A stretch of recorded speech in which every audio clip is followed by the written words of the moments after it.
Time to hit it and quit.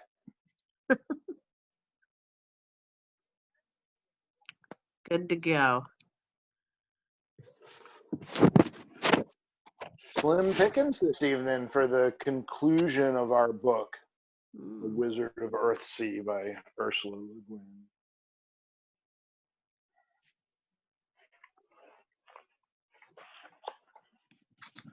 We, this evening, are quite likely going to finish this book and probably get into the quite nice afterword that the author has included with this edition. Or I guess the author provided it and the publisher included it. Adds a few more pages. If we run over, can people stay a few minutes to finish the essay? Yes, for me. Getting seeing some thumbs up and good. All right, well, that's the plan there then. And which brings us to both the longest and perhaps, if I'm on my game, the shortest epic recap yet. The longest in that we have 9 chapters to recap, and here we go. In chapter 1, our intrepid hero Guinn is met and shows his mettle. Shadow, chapter 2, the Shadow is wherein Guinn is introduced to, in fact, the Shadow, looming as starring character to come. The School for Wizards goes to Roke, has tragedy, is a bit of a prick, and not necessarily in that order, and learns to be a wizard. Moving on. Oh, no, not quite so moving on. While at the School of Wizards, he does indeed loose the Shadow in chapter 4. Not good stuff. People die.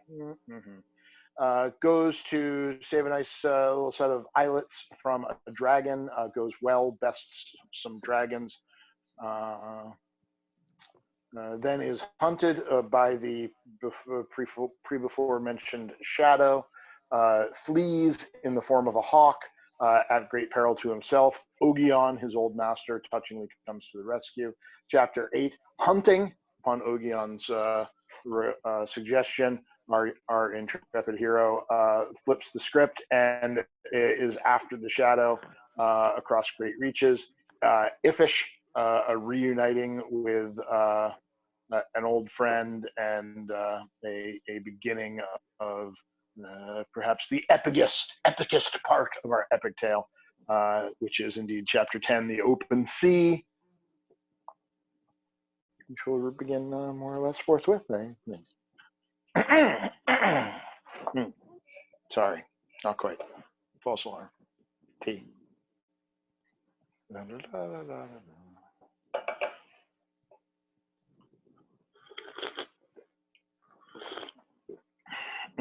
That is the ticket. So, Earthsea, A Wizard of Earthsea by Ursula K. Guinn, Chapter 10, The Open Sea. The haven was now sunk from sight, and Lookfar's painted eyes, wave-drenched, looked ahead on seas ever wider and more desolate. In 2 days and nights, the companions made the crossing from Iffish to Soder's Island, 100 miles of foul weather and contrary winds. They stayed in port there only briefly, long enough to refill a water skin and to buy a tar-smeared sailcloth to protect some of their gear in the undecked boat from seawater and rain. They had not provided this earlier because ordinarily a wizard looks after such small conveniences by way of spells, the very least and commonest kind of spells, and indeed it takes little more magic to freshen seawater and so save the bother of carrying fresh water. But Guinn seemed unwilling to use his craft or to let Vetch use his. He said only, "It's better not," and his friend did not ask or argue. For as the wind first filled their sail, both had felt a heavy foreboding, cold as the winter wind. Haven, harbor, peace, safety, all that was behind. They had turned away. They went now They went now a way in which all events were perilous and no acts were meaningless. On the course on which they were embarked, the saying of the least spell might change chance and move the balance of power and of doom. For they went now toward the very center of that balance, towards the place where light and darkness met. Those who traveled thus say no word carelessly. Sailing out again and coasting round the shores of Soders, where white snowfields faded up into foggy hills, Ged took the boat southward again. And now they entered the waters where the great traders of the archipelago never come, the outermost fringes of the reach. Vetch asked no question about their course, knowing that Ged did not choose it, but went as he must go. As Soder's island grew small and pale behind them, and the waves hissed and smacked under their prow, the great gray plain of water circled them all round, clear to the edge of the sky. Ged asked, "What lands lie ahead of this course?" Due south of the Soders there are no lands at all. Southeast you go a long way and find a little Pelamer, Cornay, Gosk, and Atowell, which is also called Last Land. Beyond it, the open sea. What to the southwest? Rolameni, which is one of our East Reach Isles, and some small islets around it. Then nothing till you enter the South Reach, Rude and Toon, and the Isle of the Ear, where men do not go. We may, Ged said wryly. I'd rather not, said Vetch. It is a disagreeable part of the world, they say, full of bones and portents. Sailors say there are stars to be seen from the waters by the Isle of the Ear and Far Sore that cannot be seen anywhere else and that have never been named. There was a sailor on the ship that brought me first to Roke who spoke of that, and he told tales of the raft folk of the far south reach, who never come to land but once a year to cut the great logs for their rafts, and the rest of the years, all the days and months, they drift on the currents of ocean, out of sight of any land. I'd like to see those raft villages. I would not, said Vetch, grinning. Give me land and land folk, the sea in its bed and I in mine. I wish I could have seen all the cities of the archipelago, Ged said, as he held the sail rope, watching the wide gray wastes before them. Havnor at the world's heart, and A, where the myths are born, and Sheliath of the fountains on way, and all the cities in the great lands, and the small lands, the strange lands of the outer reaches, them too. To sail right down the Dragon's Run, away in the west, or to sail north into the ice floes, clear to Hogan Land. Some say that is a land greater than all the archipelago, and others say it is mere reefs and rocks with ice between. No one knows. I should like to see the whales in the northern sea, but I cannot. I must go where I am bound to go and turn my back on the bright shores. I was in too much haste and now have no time left. I traded all the sunlight and the cities and the distant lands for a handful of power, for a shadow, for the dark, as the mage-born will. So, as the mage-born will, Ged made his fear and regret into a song, a brief lament, half song, that was not for himself alone, and his friend replying spoke the hero's word from the deed of Areth Akbe. Oh, may I see the earth's bright hearth once more, the white towers of Havnor. So they sailed on their narrow course over the wide forsaken waters. The most they saw that day was a school of silver pannies swimming south, but never a dolphin leapt, nor did a flight of gull or muir or tern break the gray air. As the east darkened and the west grew red, Vetch brought out food and divided it between them and said, "Here's the last of the ale. I drink to the one who thought to put the keg aboard for thirsty men in cold weather, my sister, Yarrow." At that, Ged left off his bleak thoughts and is gazing ahead over the sea, and he saluted Yarrow more earnestly perhaps than Vetch. The thought of her brought to his mind the sense of her wise and childish sweetness. She was not like any person he had known. What young girl had he ever known at all? But he never thought of that.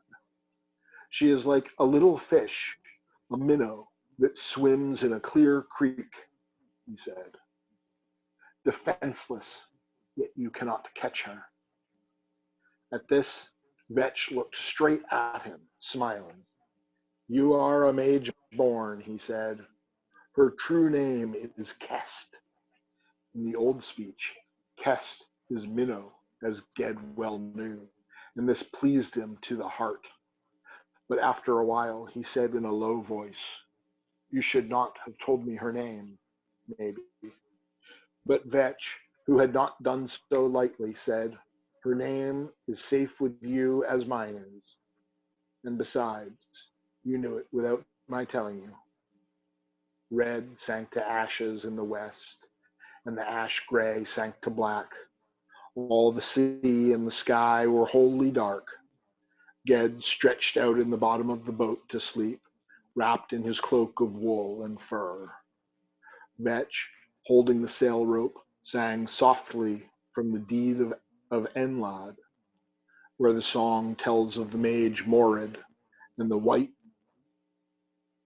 where the song tells how the mage Morid the White left Havnor in his oarless longship, and coming to the island Soleil, saw Elferon in the orchards in the spring. Ged slept before the song came to the sorry end of their love, Morid's death, the ruin of Enlad, the sea waves, vast and bitter, whelming the orchards of Soleil. Towards midnight, he woke and watched again while Vetch slept. The little boat ran sharp over choppy seas, fleeing the strong wind that leaned on her sail, running blind through the night. But the overcast had broken, and before dawn the thin moon, shining between brown-edged clouds, shed a weak light on the sea. "The moon wanes to her dark," Vetch murmured, awake in the dawn, when, for a while, the cold wind dropped. Ged looked up at the white half-ring around the paling eastern waters, but said nothing. The dark of the moon that follows first after sun return is called the fallows, and is the contrary pole of the days of the moon and the long dance in the summer. It is an unlucky time for travelers and for the sick. Children are not given their true name during the fallows, and no deeds are sung, nor swords nor edge tools sharpened, nor oaths sworn. It is the dark axis of the year, when things done are ill done.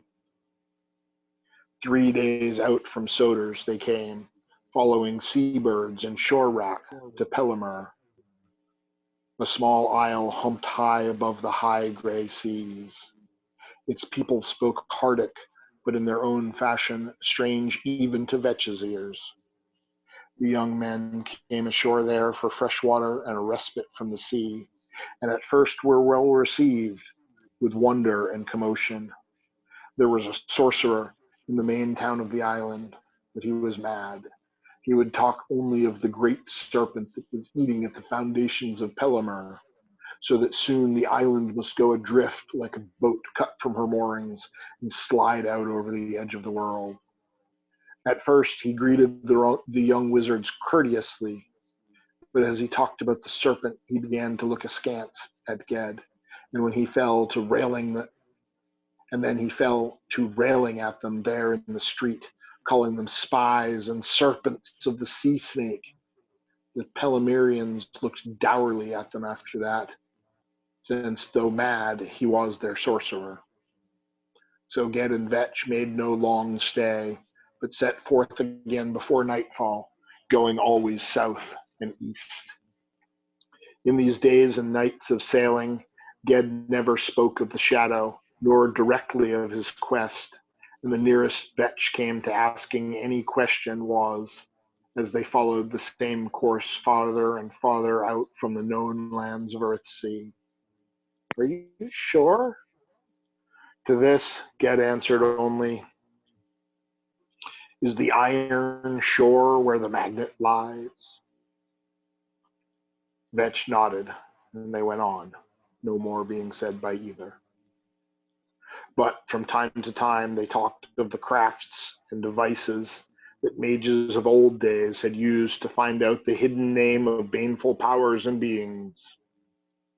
How Nerriger of Palm had learned the Black Mage's name from overhearing the conversation of dragons, and how Morid had seen his enemy's name written by falling raindrops in the dust of the battlefield of the plains of Enlod. They spoke of finding spells and invocations and those answerable questions which only the master patterner of Roke can ask. But often Ged would end by murmuring words which Ogion had said to him on the shoulder of Gaunt Mountain in an autumn long ago.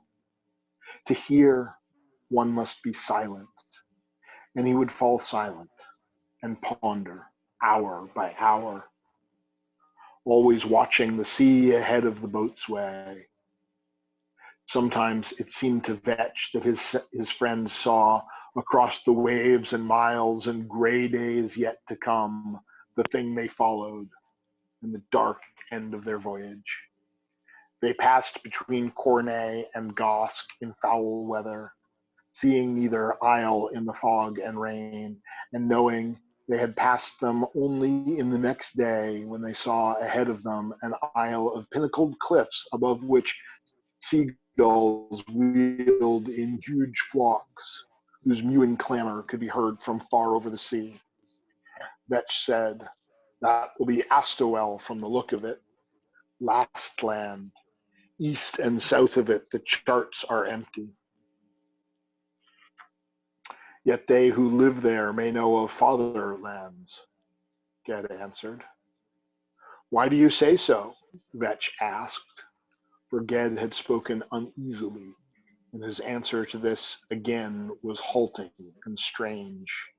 Not there, he said, gazing at Astowel ahead and past it or through it. Not there, not on the sea. Not on the sea, but on dry land. What land? Before the springs of the open sea, before the sources, behind the gates of daylight. Then he fell silent, and when he spoke again, it was in an ordinary voice, as if he had been freed from a spell or a vision and had no clear memory of it. The port of Astowel, a creek mouth between rocky heights, was on the northern shore of the isle, and all the huts of the town faced north and west. It was as if the island turned its face, though being so far away, always towards Earthsea, towards mankind. Excitement and dismay attended the arrival of strangers in a season when no boat had ever braved the seas around Astowel. The women all stayed in the wattle huts, peering out the door, hiding their children behind their skirts, drawing back fearfully into the darkness of the huts as the strangers came up from the beach. The men, lean fellows, ill-clothed against the cold, gathered in a solemn circle about Vetch and Ged, and each one held a stone hand-axe or a knife of shell.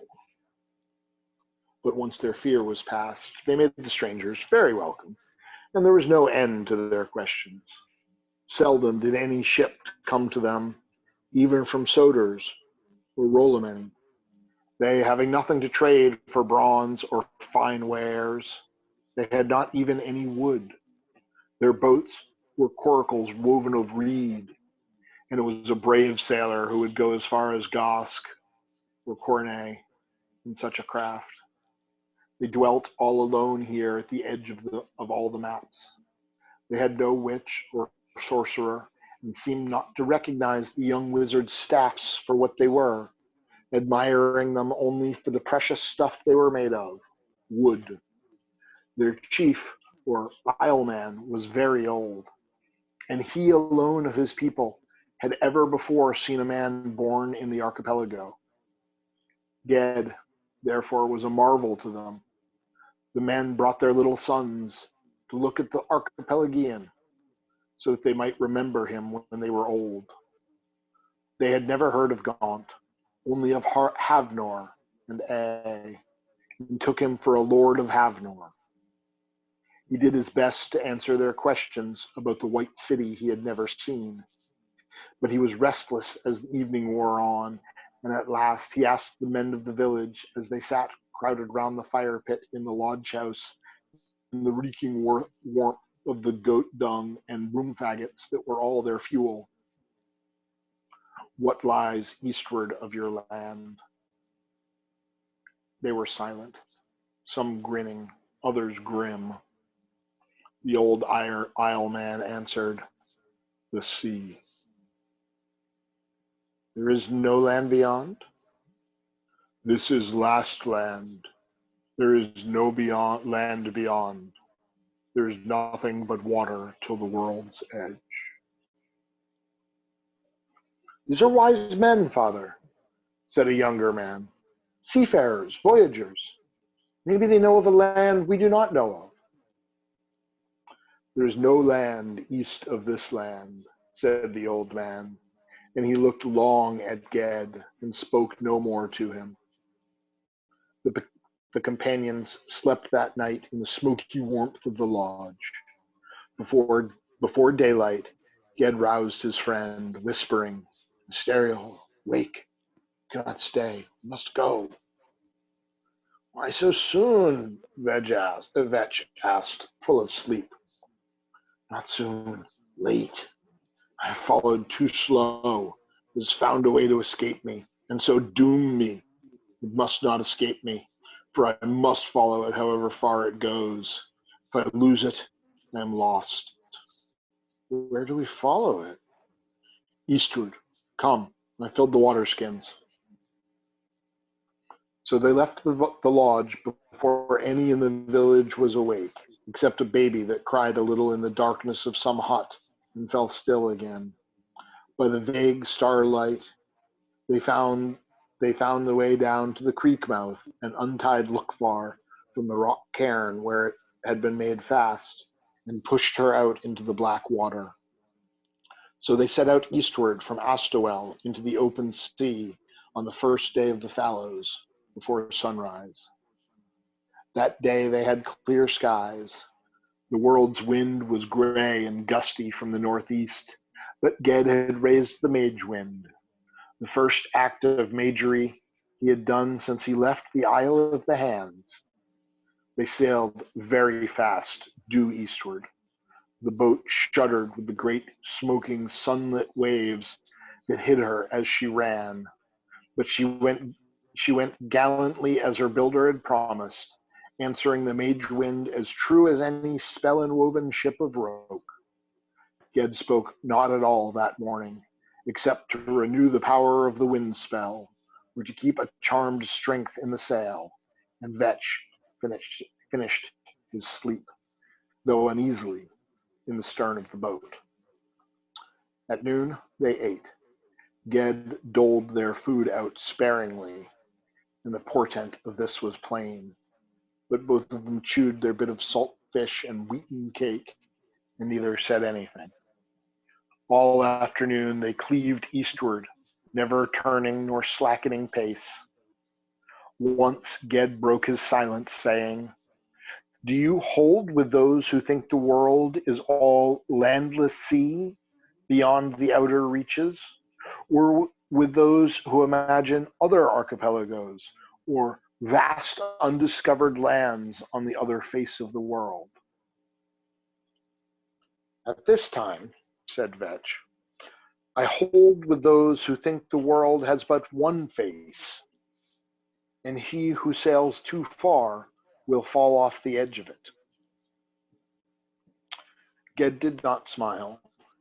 There was no mirth left in him. Who knows what a man might meet out there? Not we, who keep always to our coasts and shores.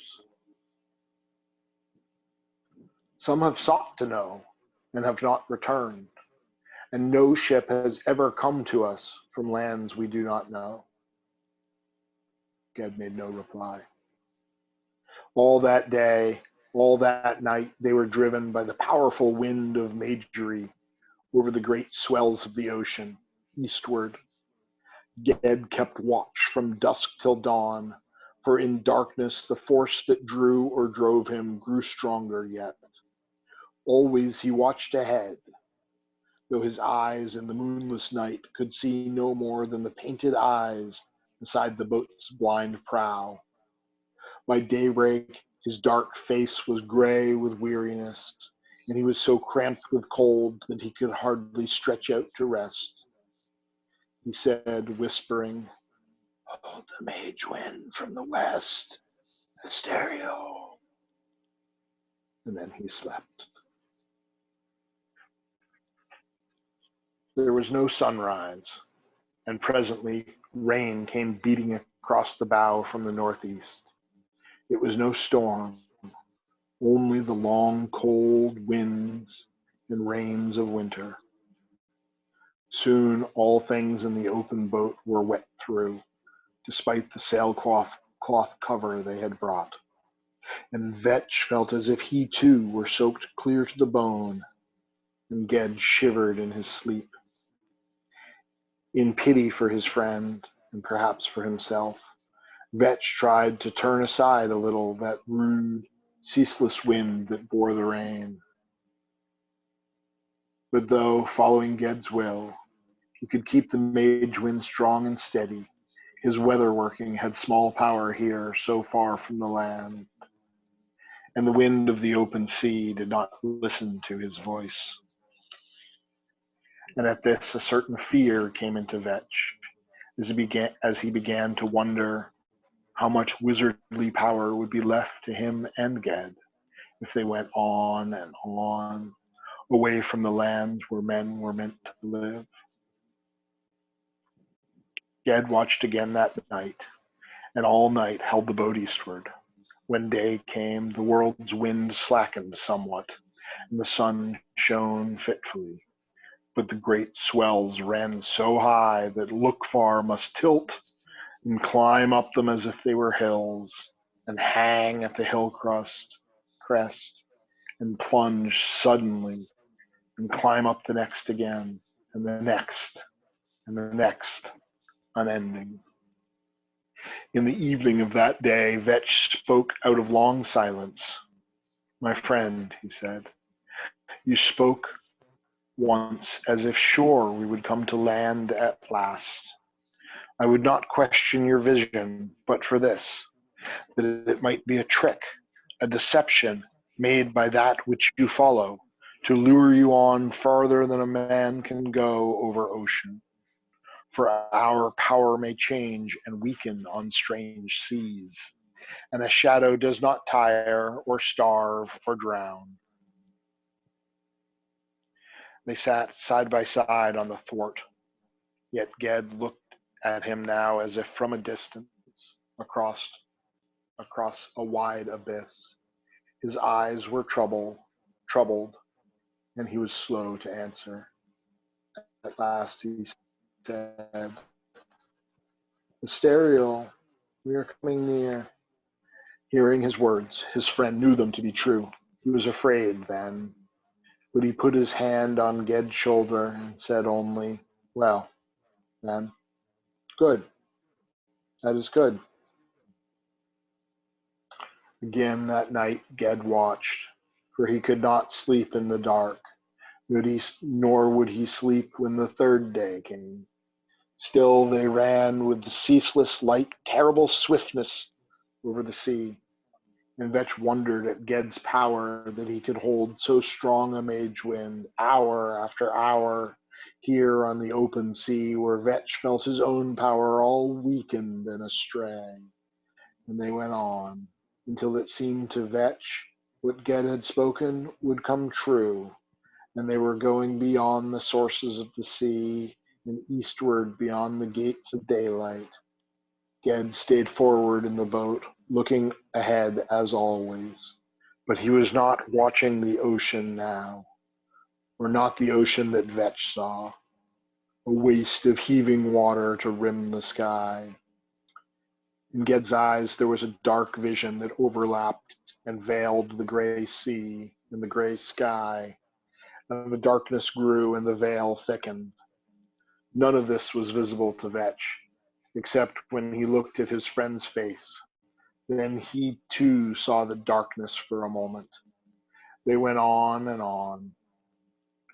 and it was as if, though one wind drove them in one boat, Vetch went east over the world's sea, while Ged went alone into a realm where there was no east or west, no rising or setting of the sun or of the stars.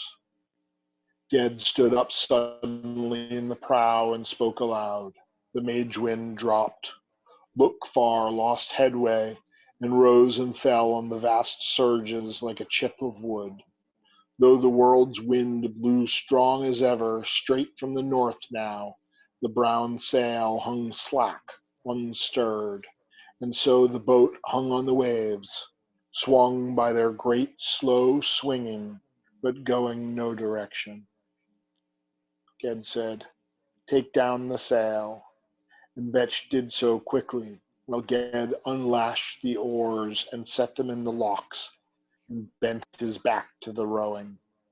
Vetch, seeing only the waves heaving up and down clear to the end of sight, could not understand why they went now by oars. But he waited, and presently he was aware that the world's wind was growing faint, and the swells diminishing. The climb and plunge of the boat grew less and less, till at last she seemed to go forward under Ged's strong oar strokes, over water that lay almost still, as in a landlocked bay. And though Vetch could not see what Ged saw, when between his strokes he looked over and again over his shoulder at what lay before the boat's way, though Vetch could not see the dark slopes beneath unmoving stars, yet he began to see with his wizard's eye a darkness that welled up in the hollows of the waves all around the boat, and he saw the billows grow low and sluggish as they were choked with sand. If this were an enchantment illusion, it was powerful beyond belief to make the open sea seem land. Trying to collect his wits and courage, Vetch spoke the revelation spell, watching between each slow syllabled word for change or tremor of illusion in this strange drying and shallowing of the abyss of ocean. But there was none. Perhaps the spell, though it should affect only his own vision and not the magic at work about them, had no power here. Or perhaps there was no illusion, and they had come to the world's end.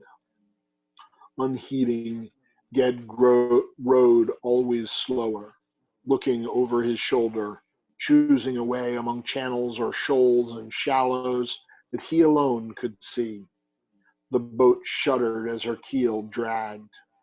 Under that keel lay the vast deeps of the sea, yet they were aground. Ged drew the oars up, rattling in their locks, and that noise was terrible, for there was no other sound. All sound of water, wind, wood, sail were gone, lost in a huge, profound silence that might have been unbroken forever. The boat lay motionless. No breath of wind moved. The sea had turned to sand, shadowy, unstirred. Nothing moved in the dark sky or on that dry, unreal ground that went on into gathering darkness all around the boat as far as the eye could see. Ged stood up and took his staff and lightly stepped over the side of the boat. Vetch thought to see him fall and sink down in the sea that surely was behind this dry, dim veil that hid away water, sky, and light. But there was no sea anymore. Ged walked away from the boat. The dark sand showed his footprints where he went and whispered a little under his step. His staff began to shine, not with the wear-light, but with a clear white glow that soon grew so bright that it reddened his fingers where he held the radiant wood. He strode forward away from the boat, but in no direction. There were no directions here, no north or south or east or west, only towards and away. To Vetch, watching, the light he bore seemed like a great slow star that moved through the darkness, and the darkness about it thickened, blackened, drew together. This also Ged saw, watching always ahead through the light, and after a while he saw at the faint outermost edge of the light, a shadow that came towards him over the sand. At first it was shapeless, but as it drew nearer, it took on the look of a man. An old man, it seemed, gray and grim, coming towards Ged. But even as Ged saw his father the smith in that figure, he saw that it was not an old man, but a young one. It was Jasper. Jasper's insolent, handsome young face and silver-clasped gray cloak and stiff stride. Hateful was the look he faced on Ged across the dark, intervening air.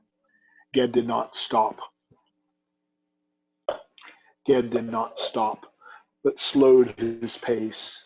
And as he went forward, he raised his staff up a little higher. It brightened, and in the light, the look of Jasper fell from the figure that approached, and it became Peckfery. But Peckfery's face was all bloated and pallid, like the face of a drowned man, and he reached out his hand strangely, as if beckoning. Still, Ged did not stop, but went forward, though there were only a few yards left between them now.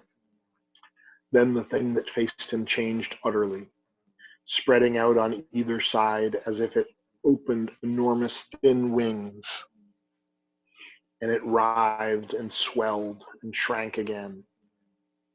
Ged saw in it for an instant Skior's white face, and then a pair of clouded, staring eyes, and then a fearful face that he did not know, man or monster, with writhing lips and eyes that were like pits going back into black emptiness. At that, Ged lifted up the staff high, and the radiance of it brightened intolerably, burning with so white and great a light that it compelled and harrowed even that ancient darkness. In that light, all form of man sloughed off the thing that came towards Ged. It drew together and shrank and blackened, crawling on four short taloned legs upon the sand. But still it came forward, lifting up to him a blind, unformed snout without lips or ears or eyes. As they came right together, it became utterly black in the white mage radiance that burned about it, and it heaved itself upright. In silence, man and shadow met face to face and stopped. Aloud and clearly, breaking that old silence, Ged spoke the shadow's name, and in the same moment the shadow spoke without lips or tongues, saying the same word, Ged. And the two voices were one voice. Ged reached out his hands, dropping his staff, and took hold of his shadow, of the black self that reached out to him. Light and darkness met and joined and were one. But to Vetch, watching in terror through the dark twilight from far off over the sand, it seemed that Ged was overcome, for he saw the clear radiance fail and grow dim. Rage and despair filled him, and he sprang out on the sand to help his friend or die with him, and ran towards that small fading glimmer of light in the empty dusk of the dry land. But as he ran, the sand sank under his feet, and he struggled in it as in quicksand, as through a heavy flow of water, until a roar of noise and a glory of daylight, and the bitter cold of winter, and the bitter taste of salt, the world was restored to him, and he floundered in the sudden, true, and living sea. Nearby, the boat rocked on the gray waves, empty. Vetch could see nothing else on the water. The battering wave tops filled his eyes and blinded him. No strong swimmer. He struggled as best he could to the boat and pulled himself up into her. Coughing and trying to wipe away the water that streamed from his hair, he looked about desperately, not knowing now which way to look. And at last he made out something dark among the waves, a long way off across what had been sand and now was wild water. He leapt to the oars and rowed mightily to his friend, and catching Ged's arms, helped and hauled him up over the side. Ged was dazed, and his eyes stared as if they saw nothing. But there was no hurt to be seen on him. His staff, black yew wood, all radiance quenched, was grasped in his right hand, and he would not let go of it. He said no word. Spent and soaked and shaking, he lay huddled up against the mast, never looking at Vetch, who raised the sail and turned the boat to catch the northeast wind. He saw nothing of the world until, straight ahead of their course, in the sky that darkened where the sun had set, between long clouds in a bay of clear blue light, the new moon shone. A ring of ivory, a rim of horn, reflected sunlight shining across the ocean of the dark. Ged lifted his face and gazed at the remote, bright crescents in the west. He gazed for a long time, and then he stood up erect, holding his staff in two hands, as a warrior holds his longsword. He looked about at the sky, the sea, the brown, swelling sail above him, his friend's face. Asterial, he said, look, it is done. It is over. He laughed. The wound is healed, he said. I am whole. I am free. And then he bent over and hid his face in his arms, weeping like a boy. Until that moment, Vetch had watched him with an anxious dread, for he was not sure what had happened there in the dark land. He did not know if this was Ged in the boat with him, and his hand had been for hours ready to the anchor to stave in the boat's planking and sink her there in mid-sea, rather than to carry back to the harbors of Earthsea that evil thing that he feared might have taken Ged's look and form.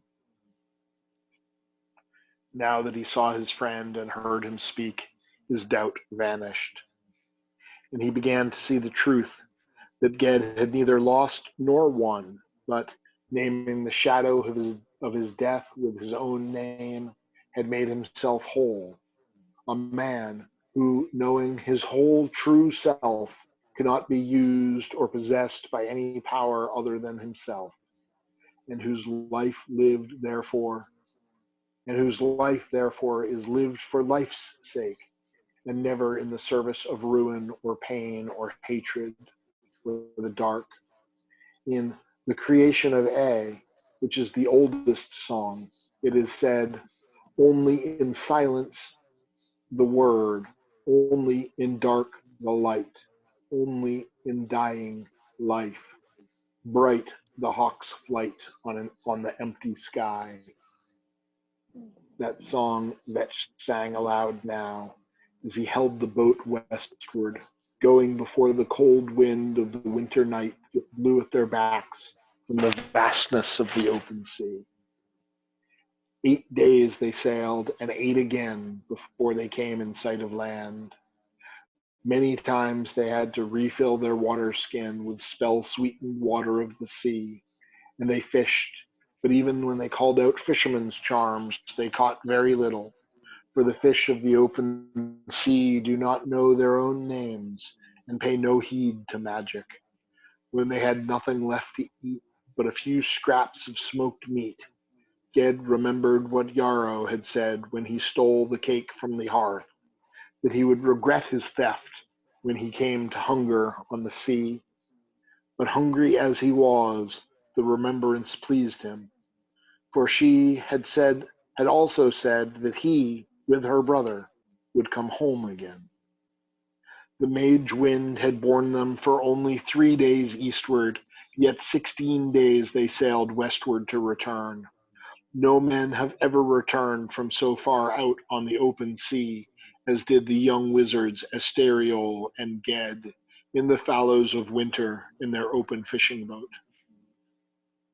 They met no great storms and steered steadily enough by the compass and by the star Tolbergen, taking a course somewhat northward of their outbound way. Thus they did not come back to Astowel, but passing by far Toli and Sneg without sighting them, first raised land off the southernmost cape of Koppish. Over the waves they saw cliffs of stone rise like a great fortress. Seabirds cried, wheeling over the breakers, and smoke of the hearth fires of small villages drifted blue on the wind. From there the voyage to Ifish was not long. They came into Ismay harbor on a still dark evening before snow. They tied up the boat Lookfar that had borne them to the coasts of Death's Kingdom and back, and went up through the narrow streets to the wizard's house. Their hearts were very light as they entered into the firelight and warmth under the roof, and Yarrow ran to meet them, crying with joy.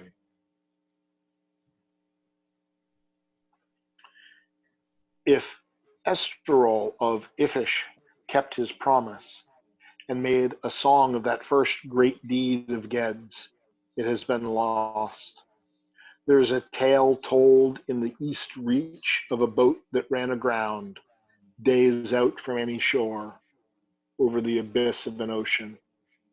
In Ifish, they say it was Asteriol who sailed that boat, but in talk they say it was 2 fishermen blown by a storm far out on the open sea, and in Hulp the tale is of a Hulpish fisherman who tells that he could not move his boat, and tells that he could not move his boat from the unseen sands it grounded on, and so wanders there yet. So of the Song of the Shadow there remain only a few scraps of legend, carried like driftwood from isle to isle over the long years.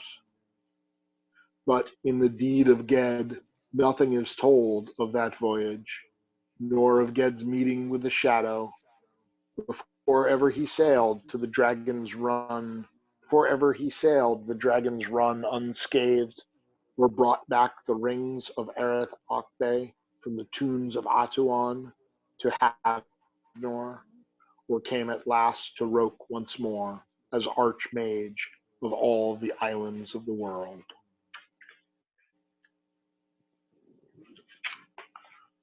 And there is our story, complete as written, I guess. I'm to believe what's in front of me. Appears to be what was written, more or less. This is followed up by, as I mentioned at the beginning, for those of us that were with us, with a few more pages, an afterword by the author that I'd like to go ahead and read. And I guess it's dang near 10 o'clock. If people need to move on, you've heard the story, and this nice essay will follow. Afterword. Once upon a time, a publisher asked me if I'd write a novel for teenagers. Oh, no, I said. No, thanks very much, but I couldn't. It was the idea of writing with a specific audience in mind or a specific age of reader that scared me off. I'd published fantasy and science fiction, but I was interested in the form itself, not in who read it or how old they are. But maybe my real problem was that I'd spent so many years writing novels, sending them to publishers, and having them come back with a dull thud on the doormat that I had trouble comprehending that an actual publisher had really asked me to write a book. He was Herman Schein of Parnassus Press in Berkeley, the publisher of my mother's books for children. He wanted to begin doing novels for older kids. When I said, "Oh no," he just said, "Well, think about it. Fantasy, maybe. Whatever you like." And I thought about it. Slowly, the idea sank in. Would writing for older kids be so different from just writing? Why? Despite what some adults seem to think, teenagers are fully human, and some of them read as intensely and keenly as if their life depended on it. Sometimes maybe it does. Fantasy, pure, old-fashioned fantasy, not mixed with science fiction. I liked the idea. All my life, I'd been reading about wizards, dragons, magic, spells. Back then, in 1967, wizards were all more or less Merlin and Gandalf. Old men, peaked hats, white beards. But this was to be a book for young people. Well, Merlin and Gandalf must have been young once, right? And when they were young, when they were fool kids, how did they learn to be wizards? And so, there was my book. Well, not instantly, of course. A novel takes a while to write. This one went pretty quickly and easily, though. I didn't have a plot outlined when I started, but I knew what the story was. I knew who my sparrowhawk was. And in a general way, I knew where he was going, where he had to go, not only to learn to be a wizard, but to learn to be Ged. Then, as I wrote his story, what he did and said, where he went and the people he met, showed me and told me what he had to do and where he had to go next. But where is as important in the realms of pure imagination as it is here in mundanity. Before I started to write the story, I got a big piece of poster board and drew the map. I drew all the islands of Earthsea, the archipelago, the Kargad lands, the reaches, and I named them Havnor, the great island at the middle of the world, Celador, far out in the west, and the Dragon's Run, and Her at Her, and all the rest. But only as I sailed with Ged from Gaunt did I begin to know the islands, one by one. With him, I first came to Roke, and the 90 Isles, and Oskil, and further east even than Astowel. And with him, I first went to the dark, dry country, the place across the wall where the dead must go. A voyage long enough, strange enough, great enough for one book. Fantasy is now a branch of the publishing industry, with many titles, many sequels, great expectations of monster successes, and movie tie-ins. In 1967, it was pretty much nowhere. Kid stuff. The only adult fantasy novel most people had ever heard of was The Lord of the Rings. There were others, some of them wonderful, but they mostly lurked in small second-hand bookshops smelling of cats and mildew. I miss those bookshops now. The cats, the mildew, the thrill of discovery. Fantasy as an assembly line commodity leaves me cold, but I rejoice when I see it written as it always was, literature, and recognized as such. When A Wizard of Earthsea came out, there had not been a book like it. It was original, something new, yet it was also conventional enough not to frighten reviewers. It was well received. The Boston Globe Horn Book Award helped it, and the fact that fantasy isn't for a certain age, but is a literature accessible to anyone who reads, that helped too. My wizard never got on the bestseller lists, but he kept finding readers year after year. The book has never gone out of print. The conventionality of the story and its originality reflect its existence within and partial subversion of an accepted, recognized tradition, one I grew up with.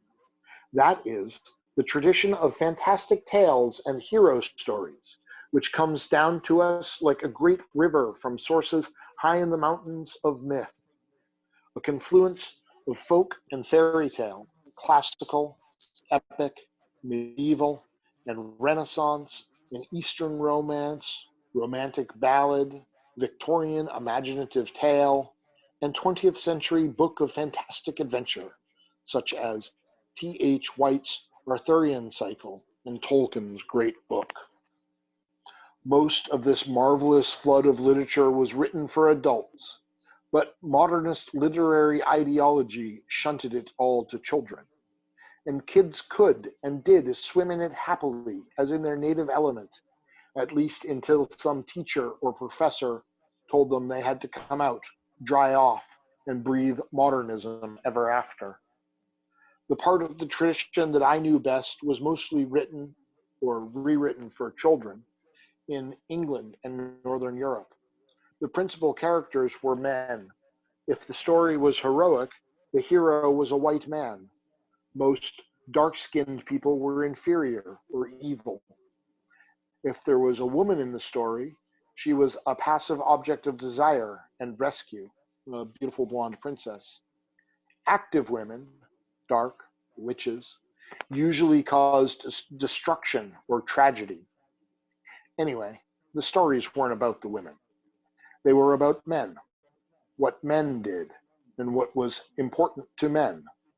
It's in this sense that A Wizard was perfectly conventional. The hero does what a man is supposed to do.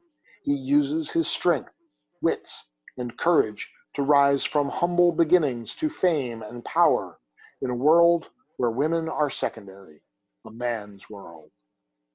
In other ways, my story didn't follow the tradition. Its subversive elements attracted little attention, no doubt because I was deliberately sneaky about them. A great many white readers in 1967 were not ready to accept a brown-skinned hero, but they weren't expecting one. I didn't make an issue of it, and you have to be well into the book before you realize that Ged, like most of the characters, isn't white. His people, the Archipelagians, are various shades of copper and brown, shading into black in the south and east reaches. The light-skinned people among them have far northern or Kargish ancestors. The Kargish raiders in the first chapter are white. Seret, who both as girl and woman betrays Ged, is white. Ged is copper brown, and his friend Vetch is black. I was bucking the racist tradition, quote, making a statement, but I made it quietly, and it went almost unnoticed. Alas, I had no power at that time to combat the flat refusal of many cover departments to put people of color on a book jacket.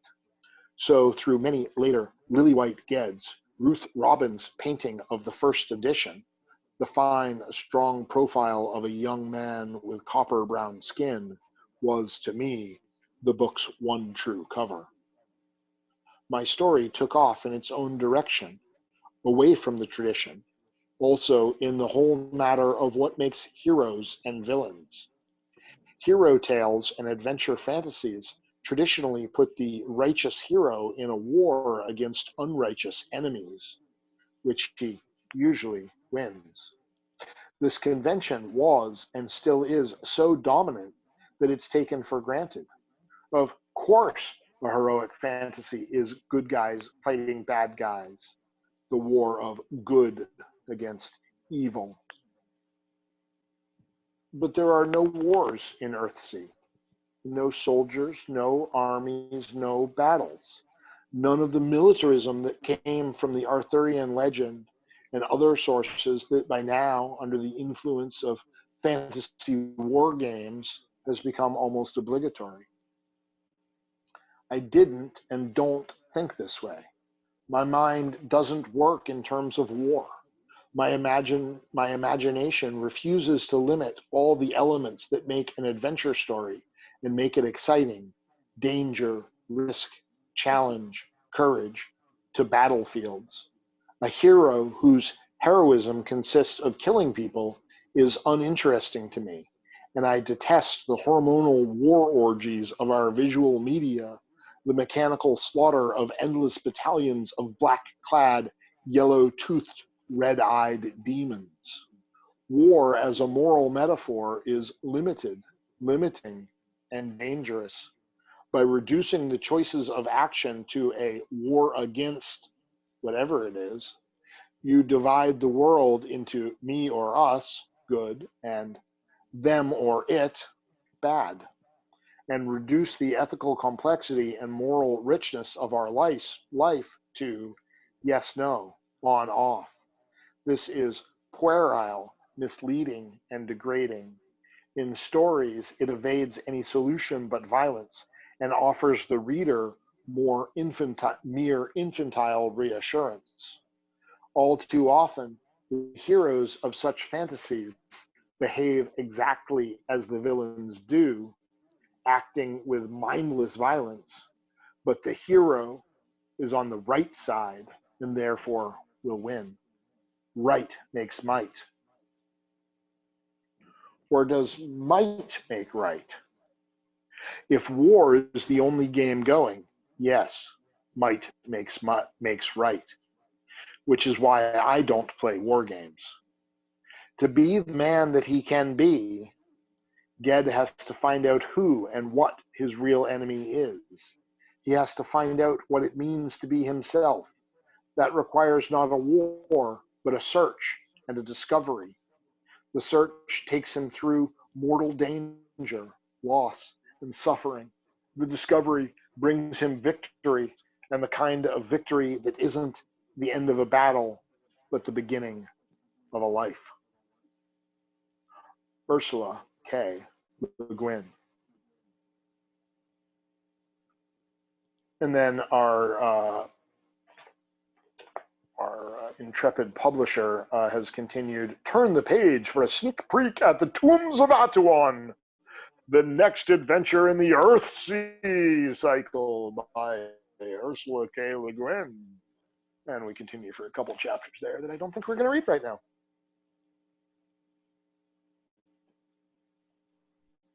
Thank you so much. That was fantastic. I'm glad you read the author's note afterwards, too. For folks who are on, we're going to get on to another, even though the story is over, we're going to meet again next week at the same time. If you guys would be willing to come on so we can talk a little bit about like what worked and what didn't, and where we want to go from here with this and everything. Be awesome if you guys wanted to join. It'll be the same. Sounds good. What time will that be at? It'll be at 9 o'clock next Wednesday. And will it be on Zoom?